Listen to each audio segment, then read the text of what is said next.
नमस्कार, मैं समरभूमि से रोहित शर्मा। चौसा में अमानवीय घटनाएं घटी है। कई महीनों से चल रहे वहाँ पर आंदोलन को बलपूर्वक कुचला गया है। हम जानेंगे बिहार के अन्य संगठन का क्या प्रतिक्रिया इस पर है और हम लोगों से सीधा सीधा बात करते हैं। तो परिचय देंगे अपना। भारतीय किसान मजदूर विकास संगठन प्रदेश अध्यक्ष अनिल कुमार सिंह। चौसा में जो घटना घटी है क्या कहना चाहेंगे उसमें आप? चौसा की घटना बिहार के ऐतिहासिक घटना है। इतना विभत्सपूर्ण घटना है कि जिसको कितना भी निंदा किया जाएगा वह निंदा कम होगा। घटना हुई क्या थी? घटना में हुई है कि 2.5 साल के बच्चा से लेकर के 90 वर्ष की बूढ़ी महिला तक को भी, जिस तरह से नक्सली भी उतना विभत्स स्थिति में नहीं आता था, नक्सली से भी बदतर स्थिति में महिलाओं को पीटा गया है, बच्ची को पीटा गया है, छोटा छोटा बच्चा को पीटा गया है और इस तरह से पीटा गया है कि दुश्मन भी उस तरह से पिटाई नहीं कर सकता है। मैं बता दूं आपको, नक्सली कभी भी औरत पर और बूढ़ों पर हमला नहीं करता है। बहरहाल आप ये बताएं कि क्यों किया गया ऐसा, क्या कर रहे थे ये लोग? ये लोग 17 अक्टूबर 2022 से किसान आंदोलन कर रहे थे। इन लोगों का लगभग 1300 एकड़ भूमि अधिग्रहण किया गया है, उसका उचित मुआवजा मांग रहे थे। उचित मुआवजा मांगने के कारण इन लोगों को के बीच में इतना दहशत पैदा किया जा रहा है या पैदा किया गया है कि किसान अपना सही मुआवजा न मांगे। जवाब कौन है, दोषी कौन है इसका? इसीलिए दोषी है डबल इंजन की सरकार, मोदी जी और नीतीश जी इसके लिए दोषी हैं। क्या कहना चाहेंगे आप उन सरकारों से? निश्चित रूप से कहना चाहेंगे कि अभी हम लोग संयुक्त किसान मोर्चा के तहत बैठक करके निकल रहे हैं। उस बैठक में तय हुआ है कि अप्रैल पहला सप्ताह में मोदी जी को और नीतीश जी को अनुभव करा देंगे कि किसानों में क्या शक्ति है, बिहार के किसान में क्या शक्ति है। क्या करेंगे आगे आप? बिल्कुल, चौसा की जो घटना है अमानवीय है, अबर्दाश्त है। वहाँ छोटा एक 2.5 साल के बच्चा से लेकर के 90 साल के बूढ़ा के साथ भी मारपीट किया गया है और मारपीट ऐसा किया गया है, बेरहमी से मारपीट किया गया है जो बर्दाश्त लायक नहीं है। और मारपीट भी इसलिए किया गया है कि वह किसान अपने ज़मीन का मुआवजा मांग रहे हैं। सोचिए कि न कहीं चोरी कर रहे हैं, न डकैती कर रहे हैं, वह अपने ज़मीन के मुआवजा मांग रहे हैं, इसके लिए मारपीट किया गया है। तो इस तरह की घटना के हम लोग कभी बर्दाश्त नहीं करेंगे। यह जो का कहना है कि पैसा दिया गया फिर अधिक मांग रहे हैं ये लोग। बिल्कुल पैसा नहीं दिया गया है, बहुत कम पैसा दिया जा रहा है। सोचिए कि आज के 10 साल पहले का आप रेट आज दे दीजिएगा, वह कोई आदमी लेगा? कोई भी सरकार अपना ज़मीन बेचती है तो वह तुरंत का पैसा लेती है कि बाद का पैसा लेती है? कोई भी मंत्री हो या प्रधानमंत्री हो, अपना जब ज़मीन बेचते हैं तो उसका पैसा 10 साल पहले का रेट लेते हैं, जो किसान 10 साल पहले का रेट लेगा।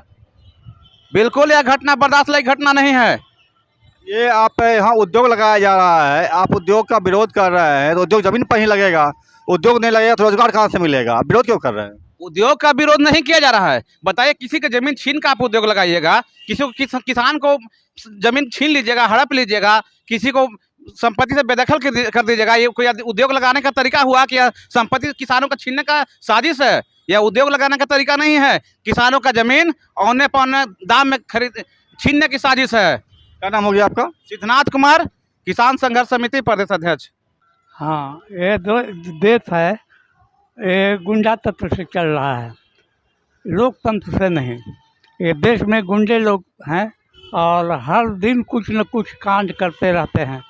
चौसा के किसानों के साथ जो कांड हुआ वो बहुत ही दर्दनाक कांड है और इस कांड को किसान का जो संयुक्त मोर्चा है कतई बर्दाश्त नहीं करेगा और किसान या सरकार से हर तरह से इसके साथ मुठभेड़ करने के लिए तैयार है, चाहे जिस रूप में हो। कभी वहाँ गए थे मिलने के लिए उन लोगों से? हमारे साथी लोग गए हैं, हम तो कमज़ोर पड़ते हैं इसलिए हम ना जा पाए, लेकिन अगला बैठक है, वहाँ एक धरना है, उसमें निश्चित जाएंगे। क्या नाम हो गया आपका? हमारा जनकदेव सिंह, भारतीय किसान मजदूर विकास संगठन के महासचिव। आज एसकेएम की बैठक हुआ बिहार में, क्या हुआ? हम क्रांतिकारी किसान यूनियन बिहार के संगठक हैं। आज बैठक में यह फैसला हुआ कि जो घटना बक्सर में हुआ, चौसा में जो हुआ है, जो 5 555 दिन से लोग धरना पर बैठा हुआ था, जिसको हटाने के लिए कानूनी लीगल ढंग के बताकर तरह से जिस ढंग से लोगों को पीटा गया है, एकदम जो अन्य लोग बताए एकदम भर्त्सना करने लायक नहीं बल्कि एकदम निंदनीय है। और इसके खिलाफ अभी निर्णय हुआ, वहाँ महापंचायत होगा और अगजा के दिन हम मोदी और नीतीश या भ्रष्ट अफसर भ्रष्ट पदाधिकारी तमाम लोगों का पुतला जलाएंगे। और उस दिन तरह तरह की सब निर्णय हुआ है और क्रांतिकारी किसान यूनियन इसकी भर्त्सना करती है और इसके लिए अपने यथाशक्ति हर जगह हम लोग आंदोलित करेंगे। किसान आंदोलन कर रहे हैं, आप कह रहे हैं, सरकार कह रही है कि उद्योग लगने से विकास होगा, विकास होगा तो ज़मीन पर ही विकास होगा, तो ज़मीन लेने में क्या दिक्कत है आपको? कॉर्पोरेट के नाम पर एक समय में इंग्लैंड एक कंपनी आई थी, तो इस ढंग का हम लोग को 100 बरस 150 बरस गुलाम रखा। अब यहाँ हजारों कंपनियां हैं, बहुराष्ट्रीय कंपनियां, जिसको कॉर्पोरेट जगत कहते हैं। ये ज़मीन छीनने की योजना है, विकास नहीं। मेरे विकास के नाम पर मेरा ही विनाश कर दे तो विकास क्या होगा? मामला यहाँ विकास का नहीं है, ज़मीन छीनने का है। और ख़ास करके रोड के नाम पर तरह तरह के कल कारखाना के नाम पर तरह तरह के चीज़ों के नाम पर सेज आया था। अगर देखेंगे पॉलिटिकल तो साफ नज़र आ रहा है कि ये शासक वर्ग भारत के जो दलाल लोग हैं वो दलाली कर रहे हैं साम्राज्यवाद के साथ। और इसलिए साम्राज्यवाद के खिलाफ लड़ना होगा किसानों को, क्योंकि यह वास्तविक में असली आज़ादी अभी हमें नहीं मिली है और इसीलिए हम लोग को लड़ना पड़ेगा। पैसा तो दिया गया ज़मीन के लेने के एवज में, फिर भी आप मांग कर रहे हैं, तो कैसे होगा? भारत सरकार का एक संस्था है कैट का रिपोर्ट है कि पूरा भ्रष्टाचार हुआ है बिहार में रोड के नाम पर और ज़मीन के खरीदने के नाम पर। तो कैट का ही मामला है और इसीलिए जो भंडाफोड़ हो रहा है, जिसमें हमारे जो राज्य के मुख्यमंत्री हैं वो ऑलरेडी साम्राज्यवादी के दलाल हैं, पहले भी थे, आज भी हैं और आगे भी रहेंगे, क्योंकि वही तरह तरह के जमीन अधिग्रहण पर मनमाना करते हैं। पहला बाजार कृषि बाजार को एक्ट को ही खत्म किए, बाद में मोदी लाए वो कानून 3 बिल, और इससे साफ जाहिर होता है कि ये वो साम्राज्यवाद के दलाल हैं। आप लड़ते हैं, आप बोलते हैं, सिर्फ चौसा के लोग लड़ रहे हैं, बाकी लोग नहीं बोल रहे हैं, तो क्या मामला? चौसा के लोग विरोधी क्यों कर रहे हैं? नहीं, बोलने के लिए तो सब लोग बोल रहे हैं, लेकिन थोड़ा कुछ लोग संसदीय चुनाव में फंस जाते हैं, वोटबाज हो जाते हैं। चुनाव लड़ना और चुनाववादी हो जाना दोनों दो चीज़ है। जिस तरह से जाति होना और जातिवाद होना, पूंजी होना और पूंजीवादी होना, धार्मिक होना और धर्मवादी हो जाना, संप्रदाय हो जाना, दो बात है। इसी बात को बिहार में लोग नहीं समझ पा रहे हैं और इसलिए तरह तरह के भ्रम पैदा होते हैं और जिसका फायदा शासक और एजेंट दलाल जो साम्राज्यवाद के दलाल हैं वो लोग लाभ ले रहे हैं।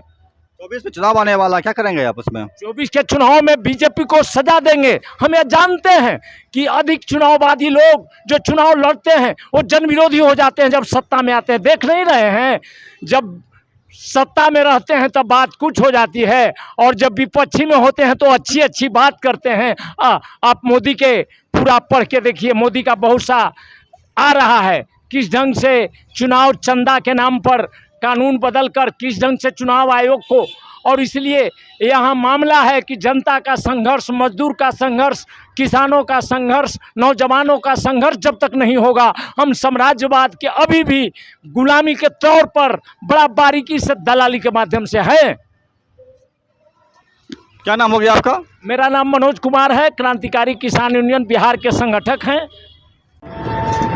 ये थे बिहार के किसान आंदोलन के कुछ नेता जो कि अभी संयुक्त किसान मोर्चा के बैठक से बाहर निकल के आए हैं और इन्होंने बताया है कि चौसा में जिस तरह से अन्यायपूर्ण दमन हुआ है किसानों के ज़मीन को छीनने के सवाल लेकर के, वो बहुत ही मतलब बेतरतीब है, दर्दनाक है।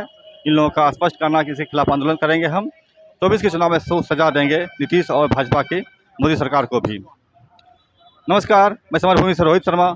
देखते रहिए हमारा चैनल, लाइक कीजिए, सब्सक्राइब कीजिए, शेयर कीजिए और कमेंट कीजिए।